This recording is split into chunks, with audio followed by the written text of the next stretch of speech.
이제는 봄입니다. 잠시 내린 겨울 막바지 비였지만 한겨울의 추위가 전혀 느껴지지 않았습니다. 오히려 다가올 계절을 준비하고 축하해주는 비가 아니었는가 생각이 들었습니다. 일주일 동안 여러분의 가정과 교회는 평안하셨는지요? 계절을 보내고 맞이하는 경계선이 모호한 것이 다행이라는 생각이 듭니다. 인간의 반응 속도가 기계적이면서 즉각적이라면 혼란스러운 상황이 많을 듯합니다. 특별히 거룩함과 속됨의 경계선이 한순간에 정해진다면, 그리고 하나님께서 기다려주시는 시간이 길지 않다면 인간은 절망적일 수밖에 없을 듯합니다.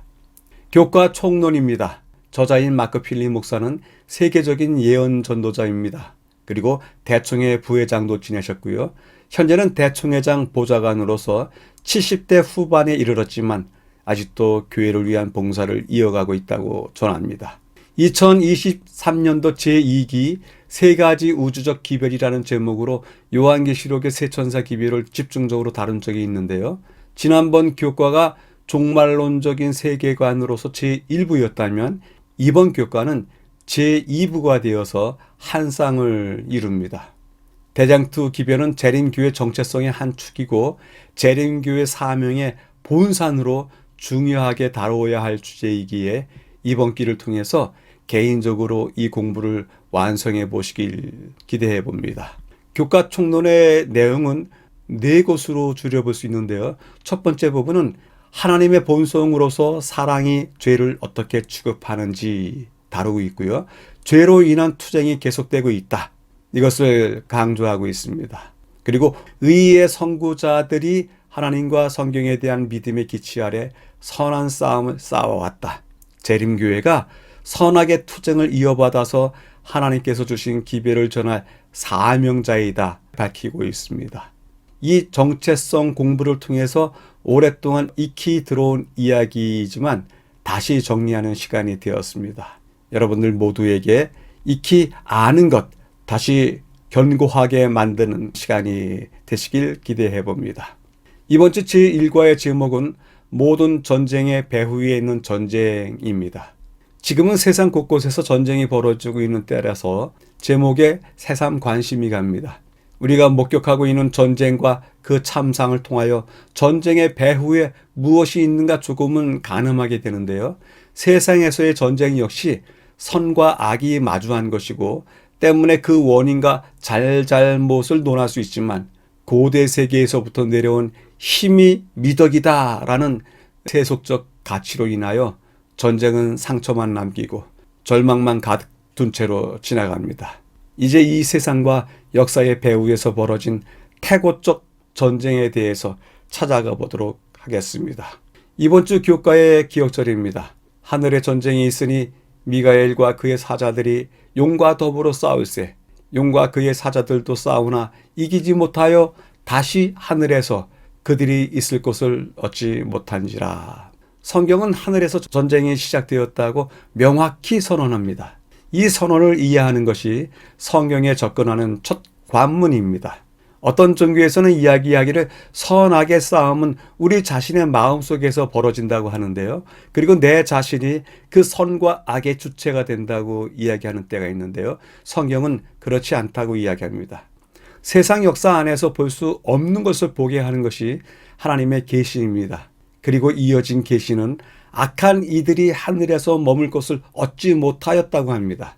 이렇게 전쟁은 시작되었고 세상은 여전히 그러한 상태에서 흘러갈 뿐 아니라 더욱더 악하게 흘러가고 있습니다. 악하게 악화되는 것이 죄의 본성이기 때문에 세상은 다가올 시간, 다가올 세대 더 악해질 것입니다. 이 일에 대해서 하늘은 무엇을 준비하고 무엇을 기대하도록 이끄는지 확인해 가도록 하겠습니다. 기억절 말씀을 간략하게 줄여보겠습니다. 하늘에 전쟁이 있었고 용이 하늘에서 있을 것을 얻지 못하였다. 매일의 주제입니다. 일요일 하늘의 전쟁, 월요일 속이는 루시퍼 승리하시는 그리스도, 화요일 지구로 옮겨진 전쟁, 수요일 사랑하기 때문에, 목요일 우리의 대제사장. 당날의 교과 제목에서 알 수 있듯이 이번 주 주요 내용은 하늘에서 있었던 전쟁과 그에 대한 하나님의 대응을 이야기하고 있습니다. 본문의 5주제를 재구성하여서 분류해 보도록 하겠습니다. 일요일과 월요일과 화요일은 하늘에서 있었던 전쟁이 지구의 전쟁으로 옮겨지게 되었다. 수요일과 목요일 날은요, 사랑의 대제사장께서 이 전쟁을 치르시면서 인간을 부르시고 계시다. 전체 배경을 확인하도록 하겠습니다. 전체 배경에 나오는 중요한 구절들을 찾아보도록 하겠습니다. 전쟁을 영구할 것이다. 사랑이며 우주 앞에 보여주는 것이다. 이런 단어들이 보이는데요. 이런 단어들을 통해서 대쟁투, 사랑을 우주 앞에 드러낼 것이다. 결론 지을 수 있을 것 같습니다. 본문 내용을 확인하도록 하겠습니다. 우리가 갖는 질문 몇이 있다. 하나님이 선하시다면 세상은 왜 이렇게 악한가? 어떻게 이렇게 많은 악이 존재할 수 있는가? 어째서 선한 사람에게 악한 일이 일어나는가? 등등이다. 이런 문제에 답하기 위해서 선과 악 사이의 오랜 전쟁을 연구할 것이다. 하늘에서 시작된 루시퍼의 반역에서부터 악의 근원과 죄의 문제를 다루시는 하나님의 오래 참으심을 보게 될 것이다. 제2기 공부서부터는 여러분들에게 보여주는 설명에 본문 내용을 그대로 적어놨습니다. 그래서 본문 내용이 펼쳐지게 될 텐데요. 세 개를 읽는 것만으로도 전체 흐름이 잡히지 않을까 하여서 지난기와는 다른 방법으로 공부를 진행하게 되었습니다. 두 번째 부분입니다. 하나님은 사랑이시며 본성과 일 그 자체도 사랑이다. 하나님 모든 것을 사랑이라고 표현 우리가 하지 않습니까? 하나님은 사랑입니다. 사랑은 결코 강요되거나 강압되거나 혹은 법으로 규정될 수 없다. 앨런 파이스는 사랑은 오직 사랑으로만 일깨워진다고 이야기했다. 특별히 선택할 수 없는 사랑은 진정한 사랑이 아니다. 사랑할 수 없다면 우리는 행복해질 수 없다. 그런데도 불구하고 하나님이 참 사랑을 보여주심으로 우리가 그분께 충성하는 것이다. 이야기를 하고 있습니다. 마지막 부분에서는 우주에서 죄가 다시는 일어날 수 없게 만들기 위해서 하나님은 선과 악의 대쟁투 가운데서 직접 역사하신다. 하나님의 목적은 그분이 항상 피조물들의 최고의 유익을 위해서 일하고 계시는 것을 온 우주 앞에 보여주는 것이다. 선과 악의 대쟁투에 나타난 하나님의 사랑의 관점을 통해서 우리가 세상을 바라본다면 선이 악을 영원히 이길 것이라고 하는 확신이 든다. 요약을 해보도록 하겠습니다. 우리가 살고 있는 이 땅에 선과 악의 혼자가 있다. 그 까닭은 전쟁이 있었기 때문이다. 사랑만이 그 전쟁의 상처를 치유할 수 있다. 그래서 하나님은 사랑으로 나타나셨다. 그 사랑의 긴 여정 끝에 결국 대쟁투의 결말은 선이 이길 것이다. 그것을 바라보고 하나님의 날이 임하기를 바라보는 것이다. 요약할 수 있겠습니다. 여쭤봅니다. 세계와 우리의 삶에 있어서 악한 것들, 그것이 순리인가 역행인가? 우리가 보는 그 악한 것들이 이 세상의 순리입니까? 아니면 역행하는 것입니까? 여러분들 스스로가 이유를 찾아가시면서 그 대답을 해보시길 기대해 봅니다. 첫째 날입니다. 하늘의 전쟁. 완전한 곳에서 전쟁이 일어났다? 완전하게 창조되었다? 합당한 예배를 받고자 갈망했다. 이런 이야기들이 나오는데요. 첫 번째 날의 이야기는 하늘, 그리고 하나님께서 이 세상을 창조하셨던 것, 그것들은 완전했다. 그럼에도 불구하고 하늘의 전쟁이 있을 수 있을까? 있을 수 있다. 갈망이 있다. 그 이야기를 하는데요. 과연 어떤 갈망이 하늘의 전쟁을 일으켰는지 확인해 보도록 하겠습니다. 요한계시록 12장 7절 9절 하늘의 전쟁이 있으니 미가엘과 그의 사자들이 용으로 더불어 싸울세 용과 그의 사자들도 싸우나 하늘에서 저희에게 있을 곳을 얻지 못한지라. 옛뱀 곧 마귀라고도 하고 사단이라고도 하는 온 천하를 꿰는 자라. 본 내용을 확인하도록 하겠습니다. 이 구절은 선과 악의 우주적 전쟁을 묘사하고 있는데요. 사탄과 반역한 천사들은 그리스도와 전쟁을 벌였고 결국 하늘에서 쫓겨나게 됩니다. 그렇다면 질문이 생깁니다. 천국처럼 완전한 곳에서 왜 그런 일이 일어났을까? 이 전쟁을 일으킨 천사, 마귀도 사랑의 하나님이 창조하신 것인가? 이 천사는 반란을 일으킬 어떤 치명적인 결함이 있는 채로 창조된 것은 아닌가? 이런 질문을 할 수 있습니다. 성경은 이러한 질문에 대해서 악의 기원에 대해서 분명하게 설명합니다. 성경은 우리의 닫혔던 눈을 열어서 선과 악의 대쟁투를 이해하게 합니다. 두 번째 부분이 그것을 이야기하는데요. 에스겔서 28장, 이사야서 14장을 읽어보라고 하는데요. 함께 보도록 하겠습니다. 12절, 너는 완전한 인이었고 지혜가 충족하며 온전히 아름다웠다. 기름 부음을 받은 덮는 그룹이었다. 내가 지음을 받던 날부터 내 모든 길에 완전하더니 마침내 불의가 드러났다. 에스겔은 그렇게 설명하고요. 이사야는 너 아침의 아들 계명성이여. 이 계명성이라고 하는 호칭 때문에 루스벨, 루시퍼 이런 단어가 나왔습니다. 우리 한글 성경에는 단순하게 계명성이라고 했지만 영어 루시퍼라고 설명하고 있고요. 또 다른 번역본에서 루스벨 이렇게 하고 있기 때문에 우리가 루스벨로 부르게 되는 것입니다. 13절, 나의 보좌를 높이리라. 산 위에 좌정하리라. 지극히 높은 자와 비길이라. 이런 단어들이 보입니다.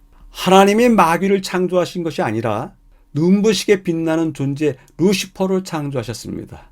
이 천사는 완전하게 창조되었습니다. 완전한 창조 안에는 선택의 자유가 있었습니다. 즉 강압이 아닌 사랑으로 다스리시는 하나님 나라의 통치 원칙이 그 안에 있었습니다. 그런데 하늘에 있었던 루시퍼에게서부터 죄가 시작되었습니다. 그렇게 완전한 천사의 마음에 어떻게 교만과 질투의 뿌리가 내리고 결국은 창조주에 대한 반역으로 나타났는지 논리적으로 설명하기는 어렵습니다. 세 번째 부분에서는요, 루시퍼는 피조물이면서도 오직 창조주만이 받으시기에 합당한 예배를 받고자 갈망했습니다. 그는 하나님의 권위에 의문을 제기했고 그분의 보좌를 찬탈하려고 시도했습니다. 이것이 바로 루시퍼에게서부터 시작된 죄의 모습입니다. 그의 반역은 하늘에서 공개적인 전쟁으로 이어졌다. 하나님은 루시퍼를 오래 참으셨지만 그가 반역으로 천국을 망치는 것을 용납하실 수는 없었다. 이 부분에 대해서도 긴 인용문이 있는데 확인해 보도록 하겠습니다. 하늘의 회의는 루시퍼에게 간청했다. 하나님의 아들은 그에게 창조주의 위대하시고 선하시고 공의로우심을 알려주고 그분의 율법에 신성하고 변치 않는 특성을 제시해 주셨다. 하늘의 질서는 하나님께서 친히 세우셨다. 그러므로 루시퍼가 그 질서에서 벗어나는 것은 창조주를 모독하는 일인과 동시에 자기 자신을 파멸에 빠뜨리는 것이었다. 그러나 그 무한한 사랑과 자비로 주어진 경고는 반항심을 일으킬 뿐이었다. 영감의 교훈입니다. 하나님의 율법에 대한 전쟁은 하늘에서 시작되었고 세상 종말까지 계속될 것이다. 모든 사람은 시험을 받게 될 것이다. 순종이냐 불순종이냐는 온 세계가 결정해야 할 문제이다. 모든 사람은 하나님의 율법과 사람의 율법 중에 어느 하나를 선택하라는 요구를 받게 될 것이다. 그때 분리의 선은 그어질 것이며 거기에는 오직 두 가지 부류의 사람밖에는 없을 것이다. 첫째 날을 요약해 보도록 하겠습니다. 완전한 곳 천국. 그런데 그곳에서 반역이 일어났다. 반역이 일어난 까닭은 모든 피조물들에게 선택권이 있었기 때문이다. 그럼에도 불구하고 창조주에게만 경배드릴 이유가 있었다. 그러나 루스벨은 창조주에게만 드릴 경배를 찬탈하려고 하였다. 때문에 여쭤봅니다. 우리 삶의 곳곳 하나님의 나라의 법칙과 어긋난 일이 일어나고 있는지요? 그런 것을 확인할 수 있는지요? 둘째 날입니다.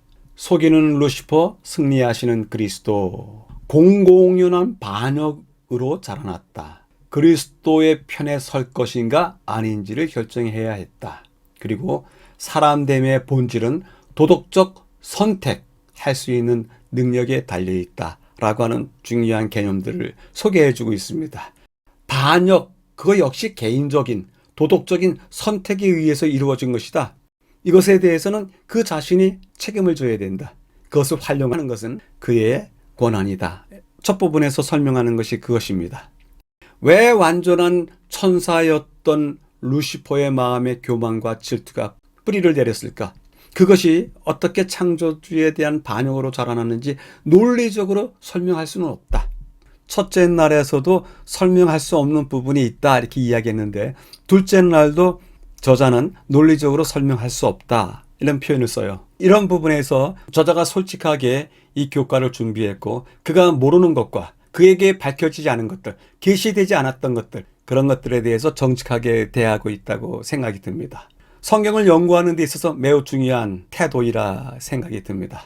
사탄의 교만은 공공연한 반역으로 자라났고, 그는 하나님이 불의하고 불공평하다고 비난했다. 천사들에게 의심과 비난을 퍼뜨린 것입니다. 이것이 그의 방법이고 지금도 그는 그런 방법으로 일하고 있습니다. 두 번째 부분을 이해하기 위해서 요한계시록 12장 4절을 읽으라고 하는데요. 그 꼬리가 하늘별 3분의 1을 끌어다가 땅에 던지더라. 하늘에서 전쟁이 일어났을 때 물리적인 전쟁이었는가? 아니면 단순하게 사상의 전쟁이었는가? 아니면 둘 다였는가? 질문해 볼 수 있습니다.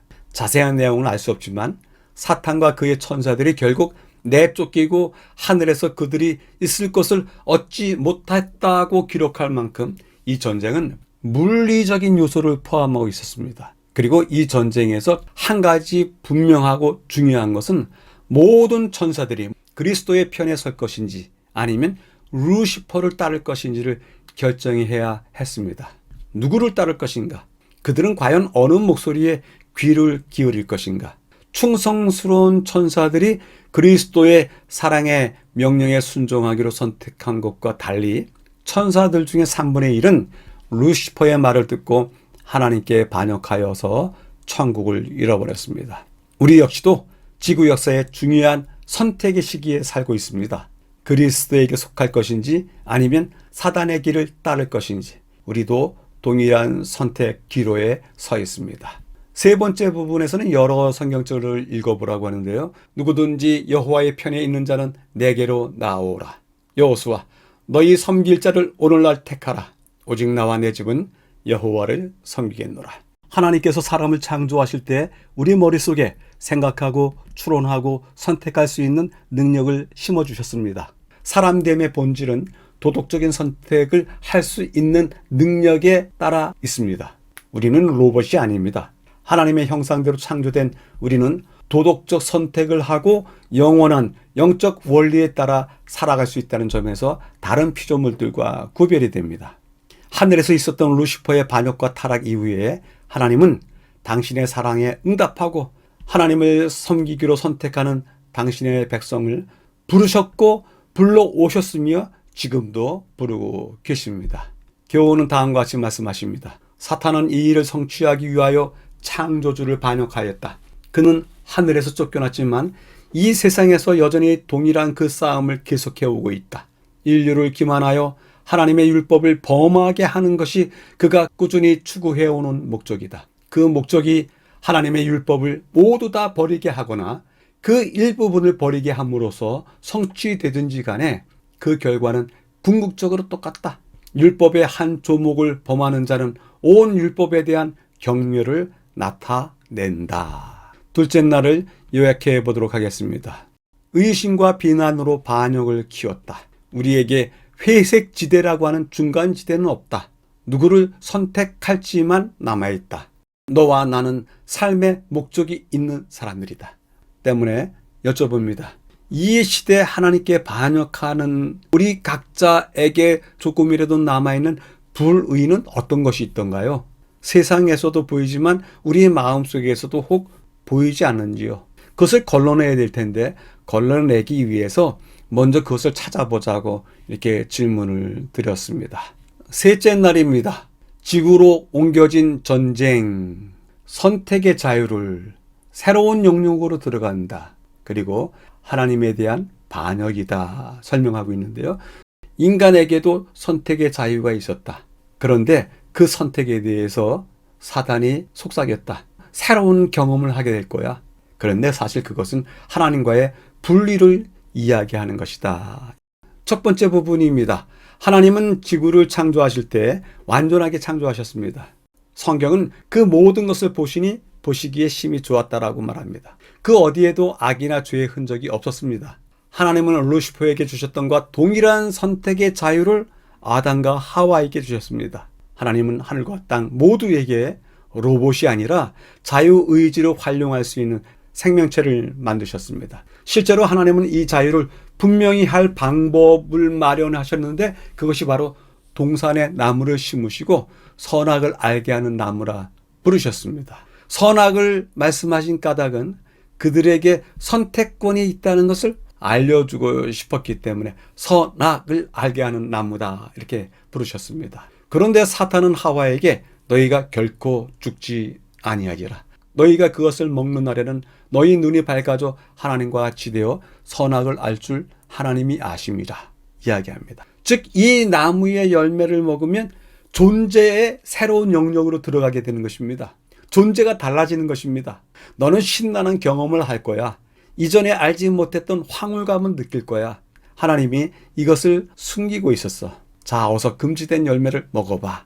이러면서 하와에게 유혹을 합니다. 하와와 그 뒤를 따라 아담이 잘못된 선택을 했을 때 그들은 하나님이 영원히 닫아두길 원하셨던 문을 열었던 것입니다. 죄의 문, 고통과 아픔과 질병과 죽음의 문, 그 문을 열었습니다. 세 번째 부분에 들어가면서 성경절을 읽어보는데요. 너희가 죽을까 하노라 하셨느니라. 로마서 3장 모든 사람이 죄를 범하였으며 로마서 5장 한 사람으로 말미암아 죄가 세상에 들어오고 죄로 말미암아 사망이 왔으니 모든 사람이 죄를 지었으므로 사망이 모든 사람에게 이르렀느니라. 본문을 확인해 가면서 로마서에 대한 저자의 해석을 보도록 하겠습니다. 본질적으로 죄는 하나님에 대한 반역입니다. 죄는 우리를 하나님으로부터 분리시킵니다. 하나님은 생명의 근원이시기 때문에 그분과 분리된다는 것은 사망에 이르게 된다는 것입니다. 또한 걱정, 불안, 아픔, 질병 마주하게 되고요. 이 세상에서의 고통은 궁극적으로 죄로 황폐해진 땅에 살면서 겪는 결과입니다. 그런데 이것은 모든 고난이 직접적인 죄의 결과라는 의미는 아니고 우리 모두가 이 땅에서 살기 때문에 죄의 결과, 그 결과에 영향을 받는다는 의미입니다. 그래서 영감의 교훈은 다음과 같이 말씀하고 있습니다. 우리 시조에게 선악을 알게 하는 나무에 대하여 가르쳐 주셨고 또 그들은 사단이 타락한 사실과 그의 말에 귀를 기울이는 것이 위험하다는 것에 대해서 잘 들어 알고 있었다. 그러나 하나님께서는 그들이 금간의 열매를 먹을 수 있는 능력을 빼앗지 않으셨다. 하나님께서는 그들이 그분의 말씀을 믿고 그분의 계명을 순종하여 살든지 아니면 유혹자를 믿고 하나님을 불순종하여 멸망당하든지 자유롭게 선택할 수 있는 도덕적 존재로 두셨다. 셋째 날을 요약해 보도록 하겠습니다. 하늘과 땅 모두에게 자유의지가 있었다. 지금 우리에게도 있다. 그런데 그 자유의지가 새로운 경험에 대한 유혹으로서 시험을 받게 하는 통로가 된다. 아담과 하와가 그랬다. 그리고 그 아담과 하와의 죄의 결과 때문에 우리 모두가 지금 그 영향을 받고 살아간다. 이야기합니다. 질문해 봅니다. 자유의지로 선택을 했는데 나의 선택이 타인에게 영향을 준 경험이 있습니까? 흔한 일은 아니겠습니다만은 아담과 하와의 자유의지의 선택, 그 선택의 결과가 지금 우리에게까지 영향을 주고 있다는 것을 생각하면서 이 질문을 해보았습니다. 이제는 본문 내용을 보충해 보도록 하겠습니다. 첫째 날의 루시퍼의 반역과 셋째 날에 아담과 하와에 대한 루시퍼의 유혹 이야기에 상관 관계가 있지 않을까 생각해서 살펴보겠습니다. 우선은 이사야에 나타나는 루시퍼의 반역 이야기를 읽어보겠습니다. 나의 보좌를 높이리라. 북극 지폐의 산 위에 좌정하리라. 구름에 올라 지극히 높은 자와 비기리라 하도다 했는데요. 이제는 창세기에 나타난 루시퍼의 유혹을 읽어보겠습니다. 너희가 그것을 먹는 날에는 너희의 눈이 밝아 하나님과 같이 되어 선악을 알 줄 하나님이 아심이라. 이 두 문장에 어떤 상관관계가 있을까요? 그런 질문을 가지고 살펴보는 중에 유사점이 있었습니다. 하와를 시험에 빠뜨릴 때 자신 안에 있는 악한 정신 그대로 다 드러냈다. 그래서 그 성향에 따라서 달콤하게 속이는 말로 범죄케 했다. 우선은 살펴볼 것이 무엇이냐면 이사야서에 나와 있는 단어들을 확인해 보면 점층법이 보입니다. 나의 보좌를 높이리라 높게 하겠다는 생각을 하고요. 그 다음에는 정말 높아져서 산 위에 좌정하리라 이렇게 또 나갔습니다. 그리고는 맨 마지막에는 지극히 높은 자와 비기겠다고, 땅 위에 있었던 루스벨이 높아지고 산 위에 좌정하고 그 다음에 지극히 높은 곳, 거기 계신 분과 비기고, 이런 점층법이 사용되었는데요. 하와에게도 마찬가지였습니다. 눈이 밝아질 거야. 밝아지면 하나님과 같이 될 거야. 그리고 끝내는 선악을 알 줄 하나님이 아시는 것, 염려하는 거야. 그러니까 너희도 하나님이 돼. 하나님같이 되리라가 아니라 맨 마지막에는 하나님이 되리라. 하와도 처음에서부터 두 번째, 세 번째 점차로 강조하는 점층법에 넘어갔습니다. 이 이야기에 대해서 어떤 상관이 있는지 살펴보도록 하겠습니다. 눈이 밝아졌다 해서 눈이 밝아졌다고 하는 단어 파카흐라고 쓰는데요. 감추어진 것을 보는 능력, 그리고 죽은 자가 살아날 때의 경험, 죽은 자라고 하니까 볼 수 없는 그런 자가 무엇인가 보고서 새롭게 살아나는 그런 경험을 이야기할 때 쓰는 단어가 눈이 밝아졌다 하는 단어입니다. 인간 안에 잠재한 능력이 있다고 너의 자리를 높여보라고 유혹하는 말이었습니다. 자기 자신도 보좌를 높이리라 했는데 하와에게도 똑같은 이야기를 합니다. 너 눈이 밝아져. 밝아져야 해. 왜냐하면 너의 자리가 따로 있거든. 높아져야 되거든. 이런 식으로 유혹하였습니다. 하나님과 같이 되어, 지금은 하나님과 같이 된다고 하는 단어를 썼는데요. 하나님이 받는 대접을 받을 자격이 있어. 내가 산 위에 앉으리라 한 것처럼 너도 하나님과 같은 자리에 설 수 있어. 자신이 가졌던 욕망을 인간을 통해서 다시 한번 자극하는 말이었습니다. 하나님과 같이 될 수 있어. 인간인 너도 하나님이다 라는 말과 다름이 없습니다. 맨 마지막 말은 인간인 너도 하나님이야 라는 말과 다름이 없었습니다. 지극히 높은 자와 비기리라 했던 그 욕망과 동일한 욕망을 하와와 아담에게 집어넣었던 것입니다.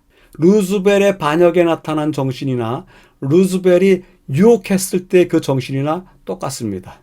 마음이 똑같고 그 성격이 똑같습니다. 결국 루스벨은 사람들에게 자신의 것을 전달해주고 그것을 체험하도록 했습니다. 자기 편을 만들기 위해서 자기가 가지고 있었던 정신을 그대로 드러냈습니다. 이것이 어떻게 우리에게 적용될까요? 우리에게도 동일하게 이런 면이 있지 않을까?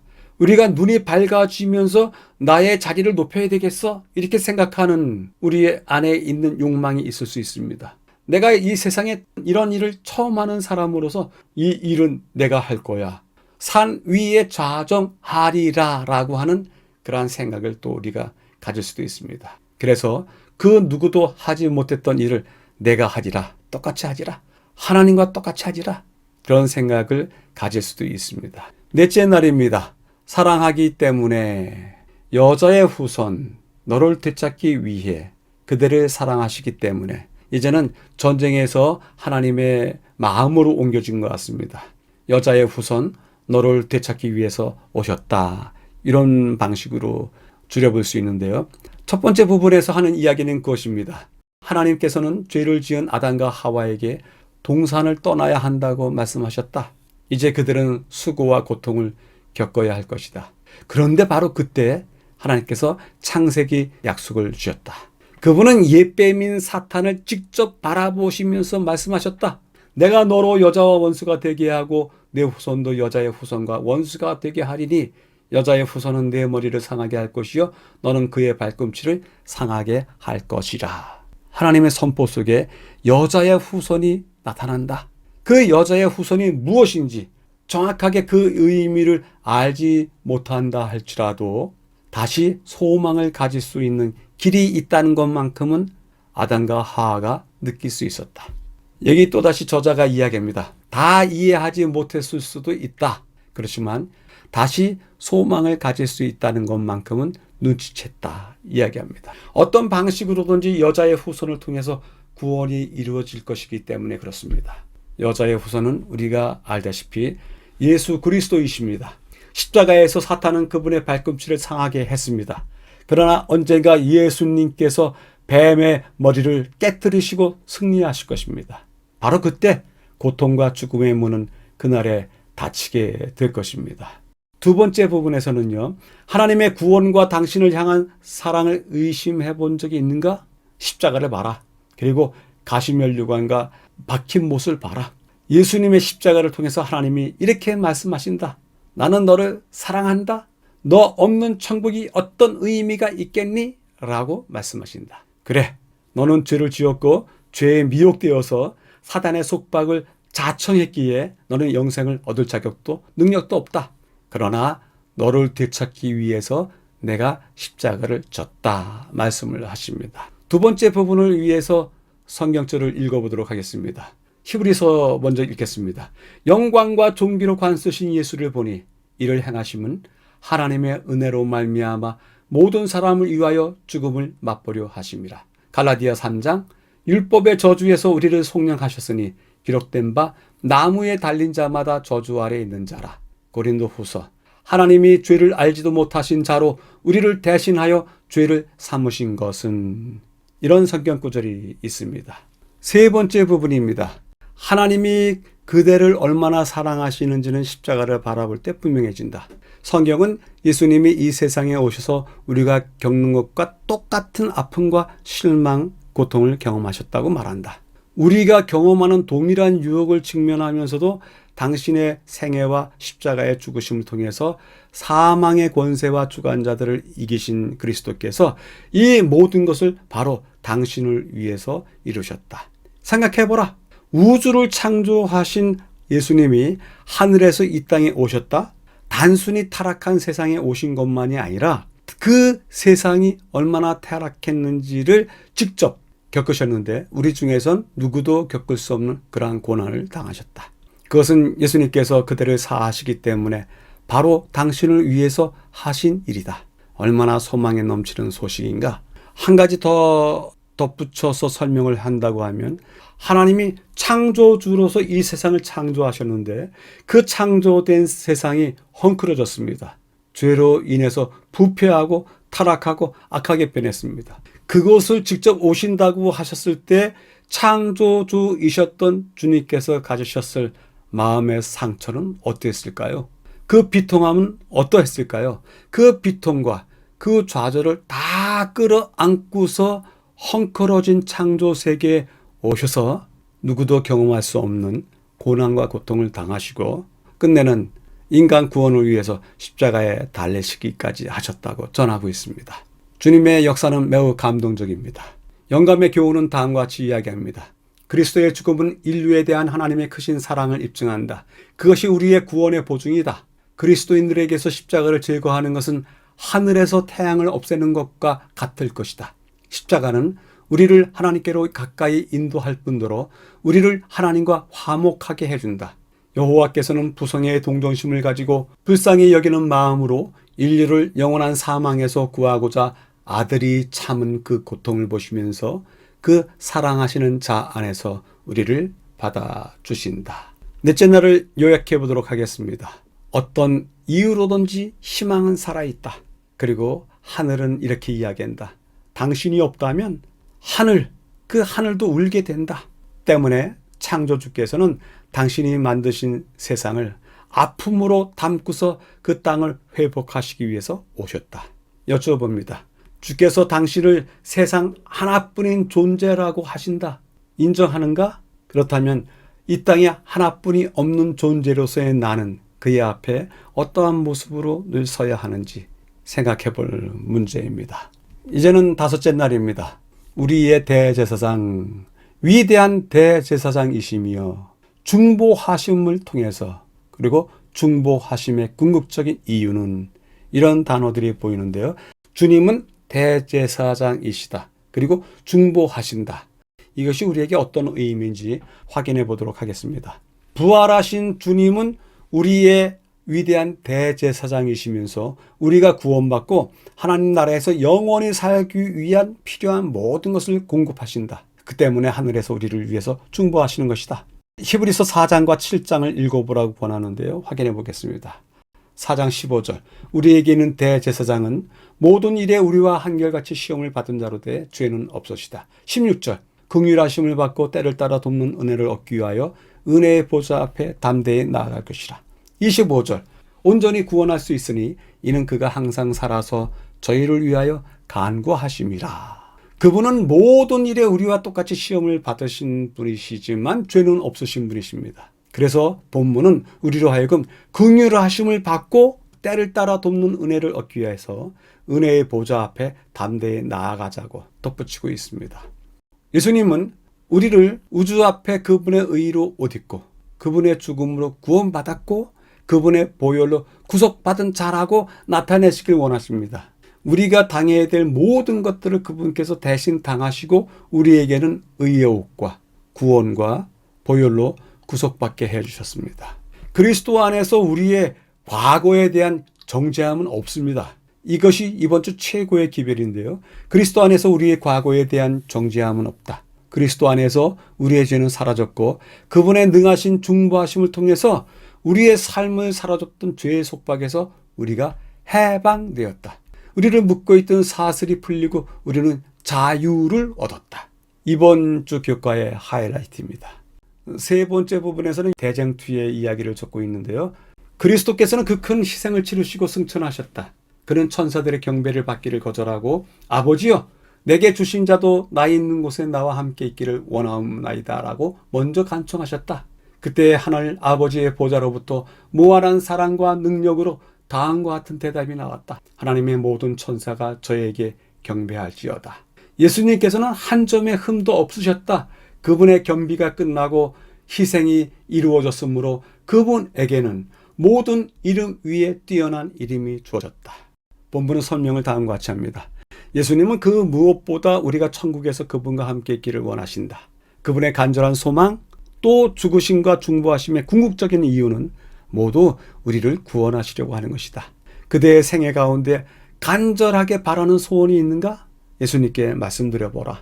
주님은 슬픔이 있는 곳에 위로를 주시고 두려움이 있는 곳에 평화를 주시고 예수님은 죄가 있는 곳에 용서를 베푸시고 약한 자에게 힘을 더해 주신다. 마지막 저자의 언급 역시 우리들에게 큰 힘이 됩니다. 우리의 죄를 사하셨다라고 하는 언급만큼 감동을 주는 것이 바로 우리가 살아가면서 느끼는 부분에 대한 하나님의 위로하시는 그런 말씀이 우리를 더 크게 격려시키는 것이 아닌가 생각이 듭니다. 교훈은 다음과 같이 말씀하십니다. 예수께서는 범죄하여 잘못을 범하는 인생들을 위하여 하늘 아버지께 간구하는 법과 동정하는 법을 알기 위하여 인성을 쓰실 것에 동의하셨다. 그분은 인간의 중보자가 되시기로 자원하셨고 사람들을 두르고 있는 유혹을 파악하심으로 유혹당하는 자들의 구원자가 되시고 또한 자비롭고 충성된 대제사장이 되기 위하여 자신을 낮추셨다. 다섯째 날을 요약해 보도록 하겠습니다. 우리를 위한 큰 제사장이 계시다. 대제사장이 계시다. 그분 안에 우리가 있다고 하면 우리에게는 정죄함이 없다. 더더욱 대제사장, 중보자께서 우리를 위로하시고 평화를 주시며 용서하시고 힘을 더하신다. 우리의 삶의 마지막 부분의 위로가 늘 함께 있게 되기를 바랍니다. 여쭤봅니다. 우리가 늘 이야기하는 것처럼 중보자이신 대제사장이신 그분이 실체가 있는 신앙, 실제 하시는 하나님으로서 우리가 어떻게 경험하고 있는지에 대해서 여쭤봅니다. 첫째 주 본문을 마치면서 한 말씀을 드리고자 합니다. 예언을 대하는 시간이 되었습니다. 교회에 주어진 특별한 사명을 다루기에 무척 자랑스러운 시간입니다. 그 자랑스러움의 근거가 베드로 후서 1장 20절서부터 찾을 수 있는데요. 또 우리에게 더 확실한 예언이 있어 어두운 데 비추는 등불과 같으니 날이 새어 샛별이 너희 마음에 떠오르기까지 너희가 이것을 주의해야 하는 것이 가하니라. 먼저 알 것은 경의 모든 예언은 사사로 읊을 것이 아니니 예언은 언제든지 사람의 뜻으로 낸 것이 아니요 오직 성령의 감동하심을 입은 사람들이 하나님께 받아 말한 것임이라. 때문에 이 성경절을 읽을 때면 우리 모두는 가슴이 벅차오릅니다. 우리 안에 예언의 은사가 있고 예언이 비춰주는 길이 있다는 것이 얼마나 다행스러운지 우리가 우리의 정체성에 대해서 자부심을 가져도 괜찮습니다. 그런데 화이프님께서는 예언을 연구하는 자들에게 이렇게 요청하십니다. 대부분 예언과 우리 신앙의 이론적인 면에만 치중해온 이들은 실제적인 주제들에 관해 지체하지 말고 성경을 연구해야 된다. 예언과 더불어서 그 신앙에 대해서 이론적인 면에만 치중해온 사람들이 있다. 그런데 우리 신앙의 실제적인 주제들에 대해서 더 연구해야 된다. 이런 말씀으로 느껴지고요. 두 번째 부분에 그것이 성경을 연구하여 예언들과 그리스도의 실제적인 교훈에 관한 철저한 지식을 얻는 데 사용되었으면 훨씬 더 좋았을 것이다. 예언 연구도 한 축인데 우리가 그리스도인으로서 살아야 되는 삶에 대한 이야기도 철저한 지식을 얻고 또한 감동을 받아서 사용하면 두 가지가 조화를 이룰 수 있지 않을까. 그렇기 때문에 훨씬 더 좋지 않을까 이렇게 이야기합니다. 결국 첫 번째, 두 번째 인용문이 이야기하는 것은 예언을 잘 알고 익숙할수록 신앙적인 삶의 수준도 점차로 깊어지고 높아져야 된다는 것을 제안하고 계십니다. 예언이 분명합니다. 예언만큼 품성으로서 품격으로서 살아가는 신앙의 삶도 더욱더 견고해지고 확실해지고 순결해져야 된다는 그러한 메시지로 익힙니다. 우리 교단의 간행물의 예언과 그 성취에 대하여 글을 쓰는 사람들은 마땅히 그들이 쓰고자 하는 그 주제에 대하여 깊게 충실히 연구하며 독자들이 권위자로 받아들일 역사가들로부터 취한 참고 자료와 인용문들을 그들의 논술에 사용하도록 격려를 받아야 한다는 것이 나의 신념입니다. 그래서 세 번째 부분의 이야기는 매우 중요하다. 연구를 하는 사람들에게서는 매우 중요하다. 역사가들로부터 취한 참고 자료와 인용문을 쓰라. 그래야만이 우리의 예언이 더욱더 확실해질 것이다. 앞날을 내다보는 것은 예언이라고 합니다. 근데 그 예언이 얼마나 정직하고 얼마나 온전한 것인지는 예언이 성취된 그 시점에서부터 뒤를 돌아보는 것입니다. 그 뒤를 돌아보는 것을 역사라고 합니다. 결국 예언과 역사는 한 쌍이 되어서 설명이 될 때 큰 힘을 발휘하게 됩니다. 이제는 마지막으로 한 말씀을 더 소개해드리고자 합니다. 그러나 우리가 만약 밀로와 그의 동료들이 역사의 예언과의 일치에 대하여 완전한 지식을 가졌었다고 주장한다거나 셋째 천사의 기별에 있어서 그 개척자들이 그들의 지식에 있어서 완전하였고 오류가 없었다고 주장하거나 이 사업의 역사에 있어서 우리는 의리의 잘못을 고백할 수밖에 없었던 적이 결코 없었다라고 말한다면 후년에 충실한 연구의 결과로 바로잡아진 우리의 해석들 중 몇몇 가지의 불안정함과 부정확함을 수다한 과장된 시각에서 세상에 제시하게 될 비평을 우리가 불필요하게 그리고 어리석게도 불러들이게 될 것입니다. 우리의 예언의 해석이 우리 자신의 확고한 지지를 받는 것은 괜찮습니다만은 그러한 확고한 지지가 외부에 드러날 때 그리고 그것이 불완전했다, 부정확했다라는 것이 드러날 때 비평 또한 예상하고 있어야 하는 것입니다. 여섯째 날입니다. 더 깊은 연구를 위하여 두 곳을 확인하겠습니다. 하나님께서는 사탄을 하늘에서 추방시킴으로 당신의 공의를 드러내시고 당신의 보좌의 영광을 보존하셨다. 그러나 인류가 이 반역의 정신에 감염되어 죄를 범하였을 때 타락한 인류를 위하여 당신의 독생자를 주어 죽게 하심으로 하나님께서는 당신의 사랑의 증거를 보이셨다. 속죄를 통하여 하나님의 품성이 나타난다. 두 번째 부분이요. 그토록 오랫동안 계속된 대쟁투는 이제 판가름이 나고 죄악의 최종적 도말이 확정되었다. 하나님의 아들은 사망으로 말미암아 사망의 세력을 잡은 자, 곧 마귀를 멸하기 위하여 무덤의 문을 통과하셨다. 이제는 교과를 마치면서 자신에게 질문하기를 해보도록 하겠습니다. 내 인생 긴 여정 중에 예언은 어떤 역할을 하는가? 그리고 현재적인 입장에서 어떤 예언의 성취를 본 것이 있는가? 우리 세상에서 벌어지는 일들에 대해서 어떤 관심을 가지고 있는지 여쭈어보게 됩니다. 오늘의 교과를 세 줄로 요약해 보도록 하겠습니다. 하늘에 전쟁이 있었는데 그것이 우리 삶의 현장에도 똑같이 지금 일어나고 있다. 하늘에서 에덴으로 그리고 에덴에서 우리의 삶의 현장으로 계속되고 있다. 하나님께서 말씀하신다. 내가 없는 천국, 어떤 의미도 없다. 너는 정말 중요하다. 나는 너를 위해서 이 일을 계획했다. 우리 한 사람 한 사람에게 너 없이는 어떤 의미도 없다라고 이야기를 하십니다. 때문에 우리 모두가 은혜의 보좌 앞에 나아가서 우리가 서야 되지 않을까. 하나님께서 여러분들을 거기서 기다리고 계신다. 은혜의 보좌 앞에 나아가자 이야기를 하고 있습니다. 본 학계의 교육과 연구에 참여해 주신 여러분에게 감사드립니다. 다음 주에 다시 뵙겠습니다. 감사합니다.